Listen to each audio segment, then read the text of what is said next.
Aleph, we are picking up from Lama Zayin Alaf. Amar Ravina, top line. Last round, top line. What's our shir this morning? I know this is not this old. Okay, good. So let's begin. Amar Ravina, Hilchach, Hatinokes. Remember again, we were discussing about the Zara of Chazal, that a Tinok and a Tinokes who are an Akum are Metami Tumas Ziva. So Ziva again for a girl Tumas Nida. Amar Ravina says, therefore Hilchach Hatinokes Ovedes Kochavim Baskim Moshon V'Yom Echad Hoil Uruya Libya Metame Nami Beziva.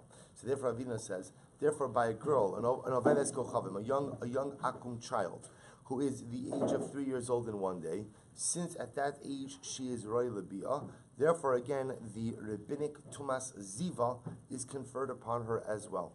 So the Gemara says Pshita. In other words, that's obvious. That's what we just said. It's based on what we learned yesterday. If for a boy it's 9 years old in one day when he's Roy Libya, so therefore for a girl it's going to be 3 years old in one day when she's Roy Libya. To which the Gemara says Pshita. That's obvious. What would I have said? Hi yada la'argule v'hala yada la'argule. I would have thought that perhaps again the Tumas Ziva was conferred upon the boy because at the age of 9 years old in one day, again remember what's the concern? The concern was that he was going to engage in Mishkav Zachar, years old in one day where the child is a bit older and could be a bit more cunning.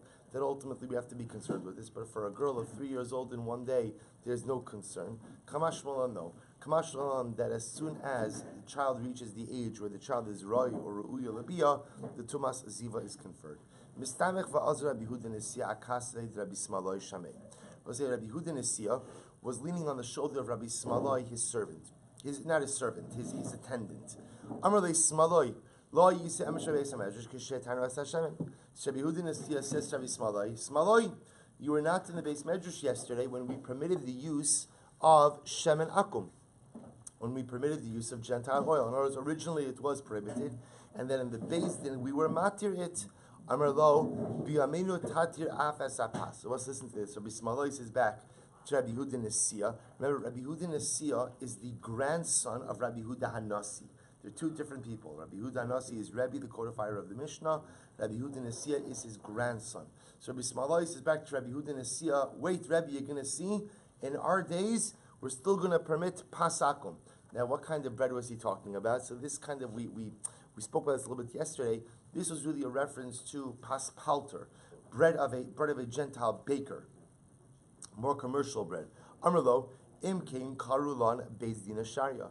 Rabbi Huda Nesiya says, no, we can't permit anything else. Because if we permit anything else, what's going to happen? They're going to call us the permitting beis din, right? They're going to call us a bunch of, that we're the kula rabbis, right? That we're always going ahead and issuing the lenient rulings. So therefore, we can't be matter anything else. This time, I will say, listen to this. This time, because we learned, Heyed Rabbi Yossi ben Yoezer ish tzreida, we'll say first wide line. Rabbi Yossi ben Yoezer ish tzreida, we'll say, which literally means from Tzreida, gave the following testimony. Al ayal kamsa dachan. We'll say ayal kamsa, as we're going to learn, is a certain type of grasshopper. So Rabbi Yossi ben Tzreida, paskin that this type of grasshopper was kosher. Va'al mashka beis mitbach dachan, and also that on the liquids from the slaughterhouse of the Beis Hamikdash, that they are tar. We're going to define what all of these means are as well. Va'al dikarav lemeisav masav, and literally translated, it means one who comes close to a corpse will become tameh. And because he went ahead and he permitted all of these things, the karule Yosef Sharia, they called him ultimately Yosef the permitter. Right? They called him Yosef the matir, Yosef the permitter. Amarle, so we'll say, what do you see from here? You see from here that if you go ahead and you permit a bunch of stuff, so what happens? You get a reputation. You get a reputation, which by the way, might not be a bad reputation, but a reputation nevertheless as being an incredible makil. So we'll say that the idea over here is that Rabbi Huda Nesiya is saying that Yossi ben Yoezer got this reputation because he permitted three things. So apparently, Rabbi Huda Nesiya says if we go ahead and we permit one more thing, it's going to be too much. So Rabbi Smaloi responds, Chasam Shara Tlas. That's because Yossi ben Yoezer permitted three things. Umar Shara Chada, but you, Rabbi, have only permitted one thing. Right? The one thing presumably was what? Shemen Akum. right? The oil of an akum. That is because remember that's what they were talking about over here. That we permitted the shemen of an akum. So the Gemara says the ishari marcha dachrisi akati tartin hu dahavyon. And Rebbe, even if you're makel in one more area, at most what that only puts you at two. Apparently, you only get the reputation of being a big makel when you permit three things. Amarle ana sharai achrisi. To which Rabbi Yehuda Nesiya says, well, no, I've already permitted something else. What's the other thing that I permitted? So the Gemara says, Maihi disnan. Let's listen to this case. Zegiteich im lo basi mikhan vad shnei masar chodesh. Let's listen to this. A man gives his wife a get, and he says to her, this is your get if I don't return 12 months from now. Mikan ad shnei masar chodesh. And we'll say, what happens? Umeis besoch shnei masar chodesh. And the husband dies sometime during those 12 months. What's the halacha, Rabbi say? Ain't no get. So Tanakama says, it's not a get. It's not a get.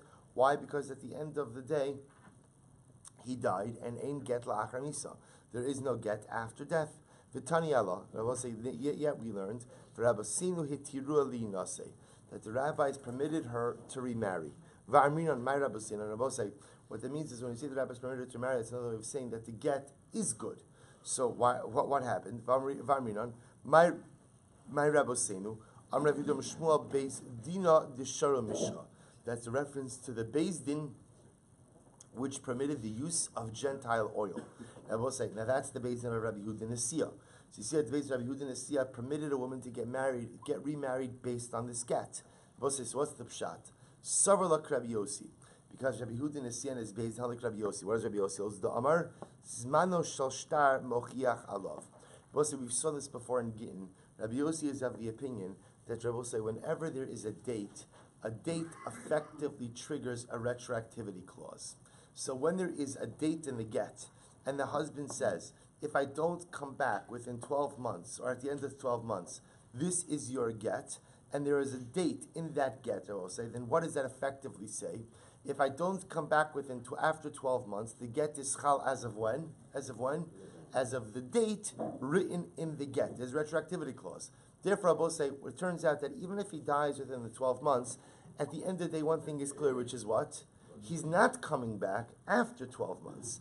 If he doesn't come back after 12 months, then what? That triggers the retroactivity clause, at which point in time she is retroactively divorced from the moment that he gave her the get. So I will say that's why Rabbi Yehuda Nesiya and his Beis Din, the same Beis Din which permitted the use of akum oil, also allowed this woman to get remarried based on this get. We'll say, by the way, you'll say to yourself, well, who cares? What does it matter if the get is chal or not? Whether she, right, either way she can get remarried. Why? Her husband's dead. We'll say, so we know what's the nafkamina. The nafkamina will be yibum, right? So again, at the end of the day, yibum is the big one over here because lemaisa, again, if she died and she died without children or he died without children, then lemaisa again she'd be subject to yibum. The fact that the get is chal exempts her from yibum. To which the Gemara says as follows: Sabila Krabiyos, there was Va'amar Rabbi Abba, Bereit Rabbi Bar Abba, Rabbi Huda Hanasi. So we'll say again, there are two versions of this. If it's Rabbi Huda Hanasi or Rabbi Huda Nesiya, which fits in more with our version. Hora v'lo hodulo kol shaito. We'll say this is how Rabbi Huda Nesiya paskins that the get is a good get, but yet all of his days no one agreed with him. I will say no one agreed with him. Varmile kol siaito. Or others say again, his cohorts did not agree with him. So in other words, the point is, Rabbi Yehuda Nesiya said that this was a valid get, but he faced incredible opposition. So Amrli Rabbi Eliezer Lahu Saba. So listen to this, Rabbi says. So Rabbi said the following to this old man: Ki sharisua la'alter sharisua dilo asi o dilma la'achar shnemasar chodesh taha ikayim leitamar. Rabbi said it's actually very interesting. So Rabbi Eliezer, or they changed it to Rabbi Elazar, asked the following question: when Rabbi Yehuda Nesiya said that this was a valid get, I will say, and he permitted the woman to remarry based on the get, at what point in time did she have a license to remarry? Does she have a license to remarry immediately upon the death of the husband? Why, Rabbi say? Because at that point in time, it's clear the husband is not coming back, and therefore, again, we could trigger the retroactivity clause already now, because we know he's not coming back at the end of 12 months, even though, again, perhaps it's only 2 months in. Or do we say, no, she can get married based on this get, but only when, Rabbi say? Only when? at the end of the 12 months. So it was an interesting shaila.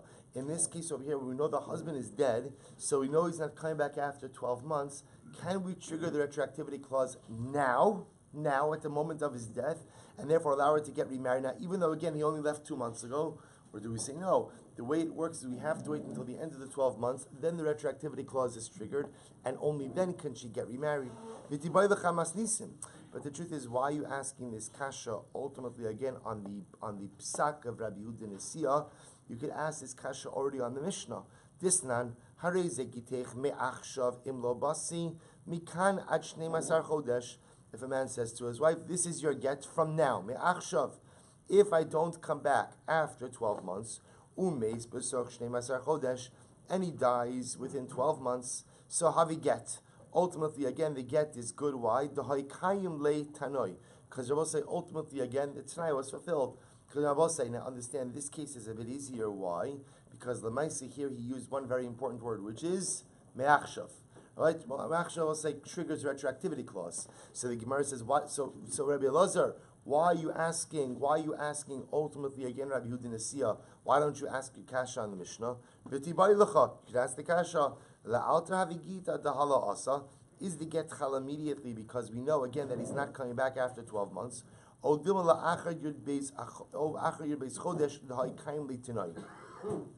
is the get only chal after 12 months because only then is the tanai actually chal? To which the Gemara says, you're right. This Saba, this old man, could have asked Rabbi Elazar the same question. Enachinami ela mishum dahavis bahu minyana. I will say the reason why Rabbi Elazar, the Saba was asking Rabbi Elazar the question was because Rabbi Elazar was part, ultimately again, of that group that permitted the use of this get. So because he was part of the basin that permitted the use of this get, he was part of the minyan, literally again. That's why I chose to ask him about that particular case. Fine. So Amar Abayis, we're going to talk a little bit about gin. Amar Abayis says, Hakol Modin, everyone agrees in the following case. Listen to the following case. A man says to his wife, he gives her a get. He says, this is your get when literally the sun leaves its sheath. Which of us is another way of saying what? When the sun rises. When the sun rises, this is your get. So whatever it is, he's giving her a get the day before, the afternoon, the day before. This is your get from the time the sun rises. To which the Gemara says, it's obvious that what he's saying over here is that when the sun comes out, ultimately, again, this is your get. V'chimayis balayla, and I will say, if he were to die that night, then what? Get la'achar misuhu. Then I will say, this would be a posthumous get, and it would not be good. I will say, remember again, you can't give a get after death. I will say, the truth is, let me rephrase that. You can't do anything after death, right? You can't do anything after death. Anything that you want, any realities, it's a big musar, any realities that you want to affect have to be affected in life. I will say, remember again, we saw this even in the sugyas of nachala, of inheritance. Right? I will say important is so that if a person wants to affect the transfer of their estate in some way different than normative biblical law. Let's say I have a firstborn son, but I want to go ahead and divide my estate evenly. There are ways to do that, but only if you affect transfer of that estate during your lifetime. If you try to affect that change after your death, you cannot do so. If you want to go, a man wants to give his wife a get. Again, we spoke about these cases. Very often, this situation over here is where a person wants to avoid yibum, right? So a man says, "This is your get." If right tomorrow morning, and he dies that night, if he dies before the morning comes, then the Maisa the get's not a get. Why? Because a get can't be chal after a person dies. So the Gemara says, "Al minas sheteitze chama menatika me'achshav kama." So let's listen to this. However, if he says to her, this is your get on the condition that the sun comes out tomorrow, then what? Then really what he's doing is including a retroactivity clause, and the get is actually chal retroactively from the moment that he gave it to her. So therefore I will say, even if he dies that night, the moment the sun comes out, the retroactivity clause is triggered, and ultimately she is divorced. The get mechayimu, because we'll say even if he dies that night, there's a retroactivity clause, and ultimately again the get is valid. Kid Rafuna, so what's this reflects Rafuna, Dam Rafuna, Kala Omer Amanaskar Me'achshav Dami, because also Rafuna is of the opinion that whenever you say almanas on the condition is synonymous with what? Me'achshav, from now. The Rebbe say that phraseology means that a man is giving his get. He says to her, "This is your get as of now. This is your get from this moment," which means retroactivity. So the Gemara says, "Lo mechloku." Where's the machlokas? Ela be'im teitze. We'll say this is interesting machlokas. What happens if a man says to his wife, "This is your get"? What? If the sun comes up tomorrow. If the sun goes up tomorrow, this is your get. Rabbi Yehuda Nasi Savarlak Rabbi Yossi Dermazman Shoshtar Mochiach Halav. So Rabbi Yehuda Nasi holds like Rabbi Yossi, who holds that they will say the inclusion of Rabbi Yossi is an interesting shita. He holds that any inclusion of a date is an automatic retroactivity clause. Is an automatic retroactivity clause. I must remember again. Remember back to our Gittin days. There's a whole machlokes as to whether or not zman is necessary, if it's necessary, why it's necessary, and if the omission of zman by definition invalidates the get. Rabbi Yossi holds that the power of a date, the power of the zman, is that it's an immediate or an automatic retroactivity clause, if necessary. So also remember again, in a stam case where a man is just writing a get and giving it to his wife, there's no need for a retroactivity clause, because the get is dated on the same date that it's given. The shaila is in these kind of cases where there's some amount of time which elapses between the writing and delivery of the get. Rabbi Yossi holds that whenever there is a date, zman shashtar mochiach alav, v'havi le kimehayom imesi, kimeachshav imesi. And I will say, therefore, Rabbi Yossi holds that whenever there is a zman, there's a retroactivity clause, and it's as if he said me'achshav, from now. V'rabbanon, and therefore I will say, if a man says to his wife, "This is your get on the condition that the sun comes out tomorrow," what he's really saying is what? This is your get from now, from this moment, when the sun comes out tomorrow. There's retroactivity clause. So Rabbanan lesud Rabbi Yossi, and the Rabbanan ultimately again do not subscribe to the sheet of Rabbi Yossi. V'havilei kizegiteich imesi greda. And I will say this will be the equivalent of just saying what? This is your get if I die. Gufa. Hey, Rabbi Yossi, so we'll say now we're going to go back. So remember, how do we get into this whole thing, right? So I'll say, just by the way, this is the exciting part about Daf Yomi in general, right? Not that I have to sell anyone here, but just like it's so incredible how mamish is like a journey. You start out in one place, you end up somewhere dramatically different, and then we have to figure out how to get back to the originally plotted course. So remember again, how did this whole conversation start? It started with a conversation between Rabbi Yehuda Nesiah and his attendant Rabbi Smaloi. What did Rabbi Yehuda Nesiah say? He said, "Smaloi, where were you yesterday? In the Beis Medrash, it was a big day." What was the big day in the Beis Medrash? What was the big day? That we permitted shemen akum. We permitted the oil of an idolater. So Rabbi Smaloi says, "Oh, Rabbi, that's nothing.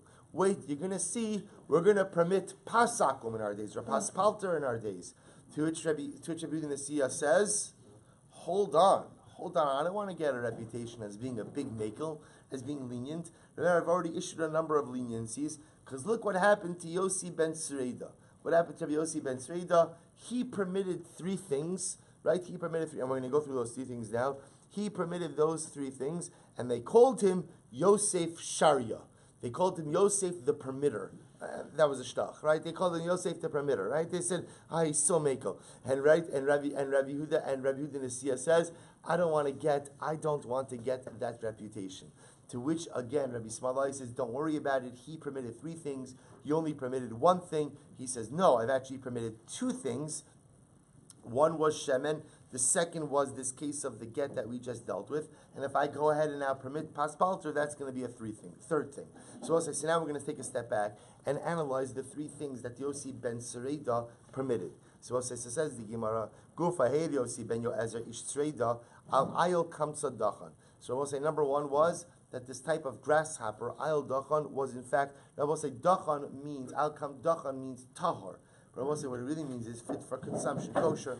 So the va'amashka beis mikdach yodachyon, and about the liquids that come out of the slaughterhouse of the Beis Hamikdash, that they too are tahor. Va'al dikarav lemesa masav, and that one, I will say who comes in, now literally what this sounds like is one who comes in contact with a corpse is tameh. So we'll say this sounds like he's prohibiting something. So again, we'll discuss this. So let's analyze this. V'karav le Yosef Sharia, and they called him Yosef the Permitter. So the Gemara says, "My ayil kamsa." What's the case of the ayil kamsa? What's the case of this grasshopper? Rav Papa Amar Shoshiva. Rav Papa says he permitted the Shoshiva. Rashi says Shoshiva, we'll say it's 5 lines up from the bottom. Shoshiva min chaga v'rosha aruch. It's a type of locust with a long head. And apparently it's kosher. Rabbi Chia bar Abi Mishnei Du'ula Amar Susbil. No, he permitted the Susbil. Again, we'll say they're arguing on what type of species Yosef ben Yoezer permitted. Rav Papa Amar Shoshiva. Rav Papa says permitted the Shoshiva. Kamifligi v'rosha aruch. Ultimately, again, and they aren't really the machlokis over here is about the long-headed locust. Mar Sava Rosha Aruch Aser. One opinion says the long-headed locust ultimately is not kosher. Umar Sava Rosha Aruch Mutter. And the other opinion said no, the long-headed locust is mutter. So the Gemara said Rav Chia bar Abi Mishmei Du'ula Amar. So Rav Chia bar Abi, the name of Ula said Amar Bezer will say Susbil. He says no, they're arguing about the Susbil type of locust. Berosha Aruch Kuli Amalo Pligi the Aser. Because when it comes to the long-headed locust, everyone agrees that it's Aser. V'hacha biknafav chofen esrubo ayidet chakamiflagi. And I will say, what's the machlokis over here? The machlokis I will say is as follows. We know that apparently one of the signs for a kosher locust is that the wings cover the majority of the body. What happens, I will say, in this case of biknafav chofen esrubo ayidet chakamiflagi? We'll say, look at Rashi for just a moment. Rashi says, "Bichnaf chofen esruba idei tchakam eflagi v'lo garsin in the karsulin hainu karsulayim v'lo chaful midishem bezer gaim aruchim mina arba v'umedalig v'hainu krami ma'al raglav anichar." So we'll say, listen to this. What happens if you have that the wings cover the majority, but it's not an overwhelming majority? In other words, it's just a slight majority of the body. Does that make the locust kosher or not? Mar savar Ruba Koldu. So we'll say one opinion says, as long as it's 51%, we're good. Right? As long as literally again the wings cover 51% of the locust body, we're good. And Umar Savar Ruva de Minkar Ba'inon. And the other opinion says, no, we'll say it's not enough to have 51%, rather what do you need? What do we call a Ruba de Minkar? We'll say what's a Ruba de Minkar? A recognizable majority. So that was the machlokes, and apparently, so here's what we know. What we know is Yossi ben Yoezer ish Tzreida permitted some type of locust that everyone else said was treif, couldn't eat. There's machlokes ultimately again, which type of locust did he permit? Was it the suspil or was it what was the name of the other one? Shoshiva. Okay, machlokes.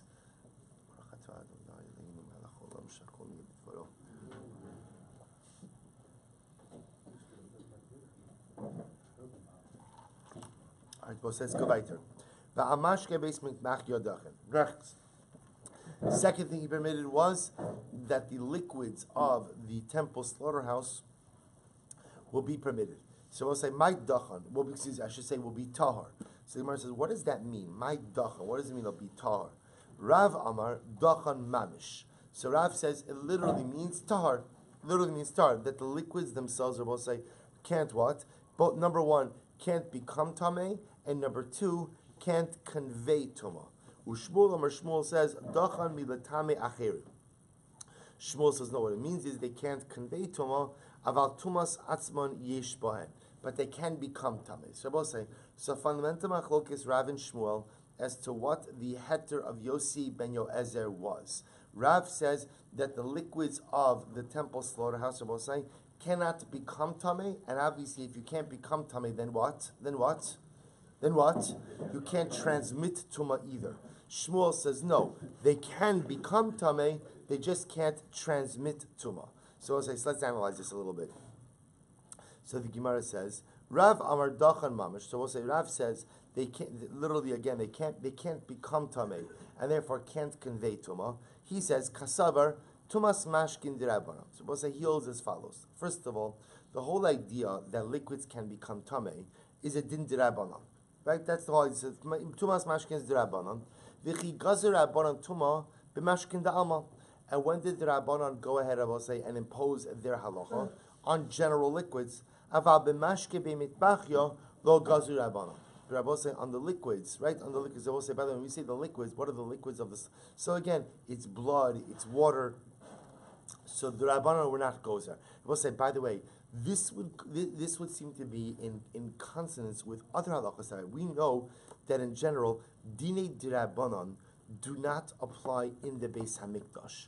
The Beis Hamikdash is governed by doraisas, but not necessarily by dirabanans. That's why we see this. That, for example, on Shabbos, many of the things that we cannot do outside of the Beis Hamikdash are permitted in the Beis Hamikdash. It's what Chazal call ein shvus b'mikdash. So certain dinei dirabanan. So therefore, again, Rav's position is as follows: midoraisa, liquids can't contract tumah. That midrabanan they can. Midrabanan they can contract tumah, and midrabanan what? They can convey tumah. This Chazal chose not to apply this din dirabanan in the Beis Hamikdash itself, and therefore in the Beis Hamikdash, ultimately liquids from the slaughterhouse cannot become tamei, and therefore cannot convey tumah. Shmuel says no. Shmuel says no. The liquids of Osai cannot convey tumah to something else. Aval tumas atzman yishbain. But Shmuel says that the liquids of the slaughterhouse of the Beis Hamikdash can't convey tumah, but what? Can absolutely contract tumah. So it says the Gemara, Kasavra, what does Shmuel hold? He holds tumas mashkin daraisa. He also will say that the ability for liquids to contract tumah, that's daraisa. L'tamei acherim dirabanan. But their ability to what? Their ability to transmit tumah, that's only dirabanan. V'chi gazra abanan b'mashkin da'alma, b'mashkin b'mitbach yolo gazru. When the Rabbanan were gozer, that liquids convey tumah, that's only outside of the Beis Hamikdash, but not inside of the Beis Hamikdash. So here's what we know. Again, what's interesting about all of these things is we're going through the list of the various things that Yossi ben Yoezer Ish Tzreida permitted. What we're beginning to see is that what? That there's a machlokes about what exactly it is that he permitted. So now we know number 2 is he permitted the liquids of the slaughterhouse of the Beis Hamikdash. What did he permit? According to Rav, Mamish again, he said that Lamaisa, he's not saying that Lamaisa, liquids only contract and convey Tumah Midrabanan. The Rabbanan chose not to apply this halacha to the liquids of the slaughterhouse, and therefore what? They don't contract, and therefore, of course, don't convey Tumah. Shmuel says no. The ability for liquids to contract Tumah is a din d'oraisa. That applies in the Beis Hamikdash. Chazal can't legislate regarding a d'oraisa. But what they can say is midrabanan, liquids convey tumah, but these liquids of the Beit Mitbachya, although they contract tumah, do not go ahead and convey tumah. I will say this indeed is the machlokes between what Rav and Shmuel about what Yossi ben Yoezer said. So we'll say, interestingly enough, the way that Rambam Paskins is like Shmuel. That halacha lemaisa, the liquids of the Beit Mitbachya, of the slaughterhouse in the Beis Hamikdash, do contract tumah, because we hold tumas mashkin is doraisa. We hold that liquids have the ability to contract tumah doraisa, but what? They don't convey tumah. That is unique halacha by the liquids of the Beis Hamikdash, of the slaughter of the Beis Hamikdash. Otherwise, generally we hold the same way liquids contract tumah midoraisa. They also have the ability to convey tumah. Dafka in the Beis Hamikdash, although they contract tumah, they don't convey tumah. Good. So we'll say, remember, what was number 3? Now, number 3, heter, doesn't sound like a heter at all. What did Yossi ben Yoezer say? Literally translated, say, one who comes in contact with a corpse becomes tameh. And I will say, this was the 3rd thing. Yossi the permitter. So Gemara says, Yosef asumi boyle. So first of all, what are you talking about? This 3rd thing, I will say, is not a heter. This is an isser. He's saying that someone who comes in contact with a corpse, ultimately, again, is going to become tameh. So why would they call him the permitter based on that? He's answering something. Va'od. Furthermore, again, I will say, it's a more fundamental issue. Doraisihi. Let's say, you make it sound like Yossi ben Yoezer was mechadesh, this incredibly novel idea, which is what? That if you go out and you touch a corpse, you become tameh. Shkoyach. Someone preceded him. His name is HaKadosh Baruch Hu. The Rosh Hashanah said that already. That if you touch a corpse, you become tamei. What is Yossi ben Yoezer adding over here? Tichsiv v'chala sheyigal pnei asad b'chala cherev b'meis. But the pasuk is actually quite explicit.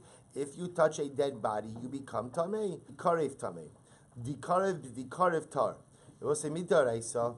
It's only if you touch a corpse that you become tamei. But if you touch someone who touched a corpse, so we'll say, remember again, Ruvain touches the corpse, I touch Ruvain. So midaraisa, I am tahar. Va'asa inu v'gazra afilu dikarev b'dikarev. And Chazal came along and said what Rabbi was saying, that even if you touch someone who touched a corpse, Ruvain touches a corpse, I touch Ruvain, Samid Araisa, I should be tar. Chazal came along and said, no, I'm going to be tamei. Va'aseihu, and Yossi ben Yoezer comes along and says what? Va'okma ad da'araisa. And Yossi ben Yoezer came along and Rabbi and said what? No, we should go back to the da'araisa. So Rabbi say that's what he permitted. That was his kula. His kula was what? His kula is, we're going back to the da'araisa. So what's the da'araisa? What's the da'araisa? Only if I touch the corpse, I become tamei. But if I touch someone who touched a corpse, I am tahar. I am tahar. So we'll say, so again, you see the progression? Midarais, everyone agrees that if you touch a corpse, you become tamei. Midrabanan, they said that if you touch someone who touched a corpse, you also become tamei. Yossi ben Yoezer said, no, let's go back to the doraisa. If you touch someone who touched a corpse, you are still tar. To which one says, 1 second. That's not true.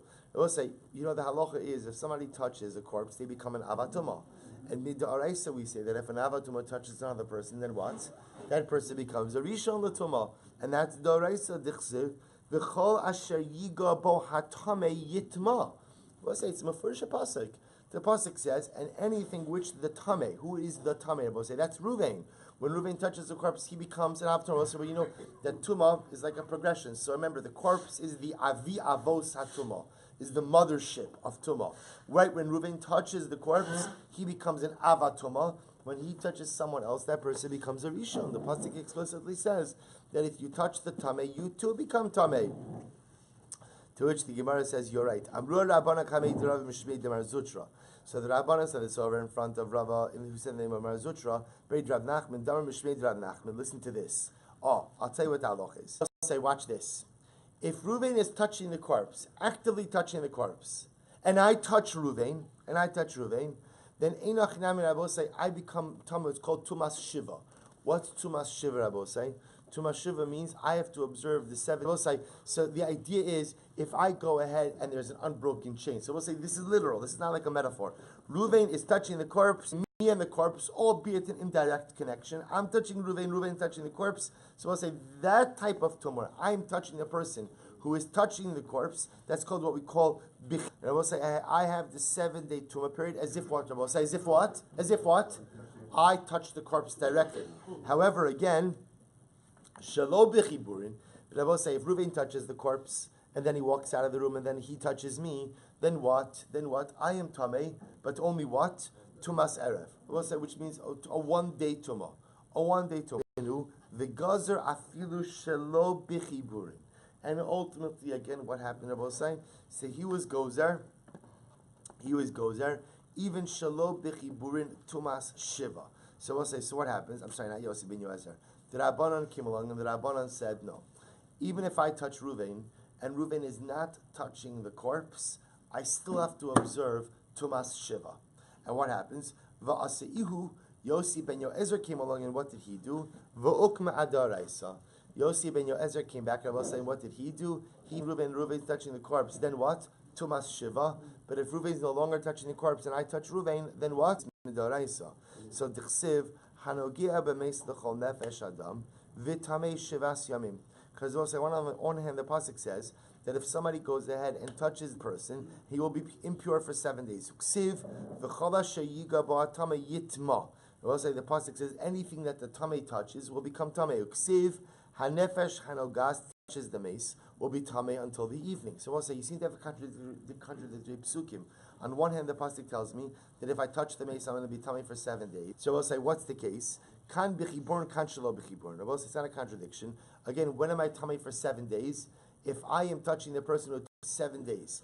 If, however, Reuven touched the mace, is no longer touching the mace, and now I touch Reuven, I'm going to be tamei, but mina l'chur. So Abba says, have I not told you many times? Lo titlu ba buki suriki b'Rav Nachman. Bless you. Do not go ahead and attribute erroneous rulings to Rav Nachman. Why, Rabbi say? Rav Nachman, Yossi ben Yoezer permitted. What was the heter that he gave? Was that he gave the heter of Safek Tumah B'Rishos Harabim. That if you have a case of doubtful Tumah, so Safek Tumah B'Rishos Harabim Hitulahem, She'inam Nogim Ba'Isser, V'Hachi Ka'amar Al Dikarav Vada. He was saying that if you have a case of Safek Tumah B'Rishos Harabim, you are going to be tar. Well, see, how does that fit into the verbiage? Because he knows definitively that he came in contact with a corpse. But if he does not know definitively that he came in contact with a corpse, then what? It's a safek tuma b'rishus harabim. Then ultimately, again, he's going to be tar. So the Gemara says, 1 second. That's not a chiddush. That's a Gemara. We know that from Sota. What's the from Sota? Mas Sota. Remember again. What's the whole case of Sota? The whole case of Sota is a case not even circumstantial. Well, I guess we'll call it circumstantial. We have a suffix that something has happened between this woman and with a paradigmatic way as to deal with suffix. Mas Sota Rishus Hayachid. We'll say just like the Sota process is only triggered if what? If she's alone with this man about whom her husband warned her about in Rishus Hayachid, meaning in private. Af Tuma Rishus Hayachid. So I'll say ultimately again, so too Tuma is only meaning. So that's not Yossi ben Yoezer's Chiddush. Let's say we know that halacha. Hamar Rabbi Yochanan, halacha ve'in morinkin. So we'll say, because what happened? Rabbi Yochanan came along and he said, it's true, this is the halacha, but we don't paskin this way. To which the Gemara says, Va'asa ihu, Yossi ben Yoezer came along and said, Va'orile aruye. And Yossi ben Yoezer says, no, this is indeed the halacha. Rabbi say that Safek Tuma B'Rishos HaRabim will be tar. Tanya Nami Achir, we have a brayso that supports this. Rabbi, that he went ahead and, Yossi ben Yoezer went ahead and made koros. He went ahead, or Rabbi Huda, I should say, went ahead and stuck poles into the ground. And what did he say? Excuse me, what did he say? So, I'm sorry, Rabbi Huda says that, what did he do? He stuck poles into the ground. Va'amar, ad kan rishus harabim, ad kan rishus hayochid. Ultimately, I will say he made demarcation poles, right, up until it was Rishus up until it was Rishus hayochid. So the Gemara says, Kiyasol kamid Rabbi Yanai, Amar lahu, ha maya bishkiyasa dinara, zilu tavulu. So we'll say, so listen to this. So Rabbi Huda came. I'm sorry. So when the students came before Rabbi Yanai, so we'll say, so this turns out to be the halacha that safek tuma b'rishus harabim will be tahor. The Gemara just ends off by saying, when the students came before Rabbi Yanai with the situation of safek tuma, even though again we pass against safek tuma b'rishus harabim is tahor, Rabbi Yanai says, literally translated, it means there's deep water in the river, go to the mikvah. Which I will say is another way of saying what? There is no need to rely on this halacha if you don't need to rely on this halacha. In other words, I will say, when we say safek tomer b'rishus harabim is tahor, that's okay. Meaning not that's okay. But if you need to rely on that, then fine. But if you have the ability to remedy doubtful tumah by what I will say, by going to the mikvah, then simply go to the mikvah. Vashlaka. So we'll say next case. Remember, so now ultimately again, the way we resolve this, I will say, is we went through the three cases of the three aterim of Yossi ben Yoezer, Rabbi Shmuel. Next, he said that the liquids of the Beit Mikbachi, the slaughterhouse of the Beis Hamikdash, are tahor. We'll say, what does tahor mean? Does it mean tahor in totality from contracting and conveying, or just conveying? Machlokas Rabbi Shmuel. And now number 3, ultimately again once again permitted safek toma b'rishus harabim. Fine. Ultimately again Rabbi Huda Nisiya says, I am reticent to permit pasakum, because if I permit pasakum, that'll be my third kula, and I don't want to get a bad reputation. So it says the Gemara Vashlaka. So we'll say the next category in the Mishnah was cooked items of an akum are also permitted for achila. Minhanimi, then I will say, from where do we know that you can't eat food cooked by an akum?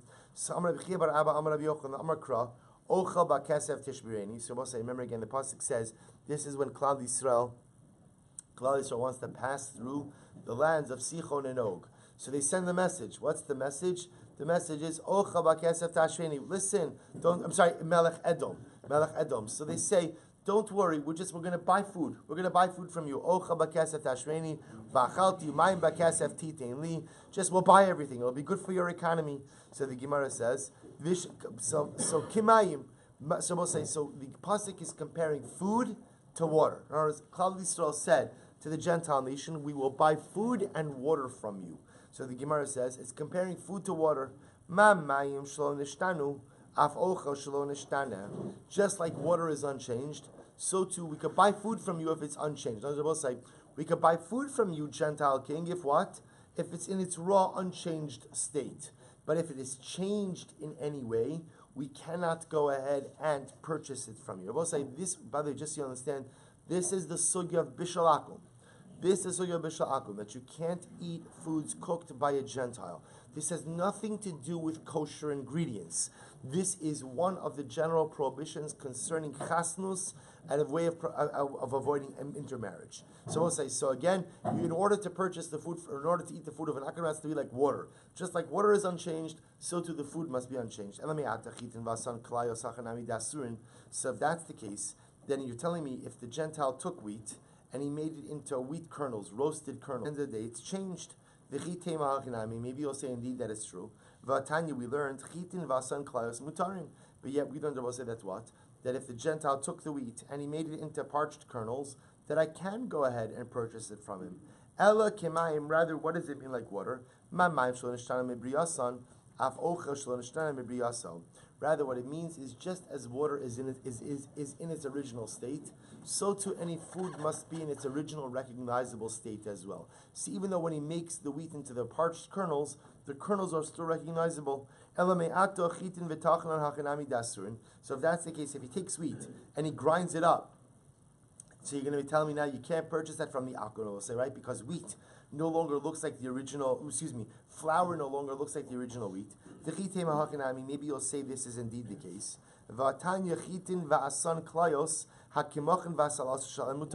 Yet we'll say that's what? That if a Gentile has wheat, he goes ahead and he grinds it up into flour, I'm permitted to purchase that from him. Ella kimayim. Mamayim shlo nishtanu mibriyasan ayedea ar. Ultimately, rather, what do you have to say? You have to say it's like water. Just like water, I will say, was unchanged from a fire, so too again, I can only eat food from a Gentile if it hasn't been changed through a fire, which I will say means what? It hasn't been changed through cooking. Even if the food itself has changed form, as long as that change has not been affected through cooking, ultimately, again, I am permitted to purchase that from the Gentile, or permitted to consume that from the Gentile. I will say, we'll stop over here for today. We're stopping a little bit in the middle of the sugya.